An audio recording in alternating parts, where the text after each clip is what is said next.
Okay, so why should you attend our Valid Informed Consent in Research workshop? Well, firstly, for a lot of health boards and employers, it's actually a requirement in SOPs for some staff to attend this if they're receiving consent in their research. But most importantly, it is the backbone of all our research legislation that we have informed consent with our research participants, dating all the way back to the Nuremberg Code after World War II.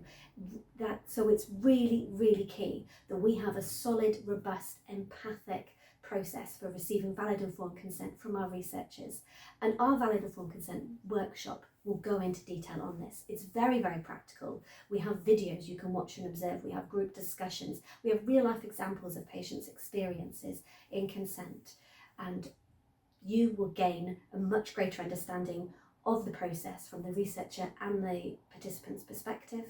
You will also go away with some really useful tips, some really useful links and tools to help you with your practice.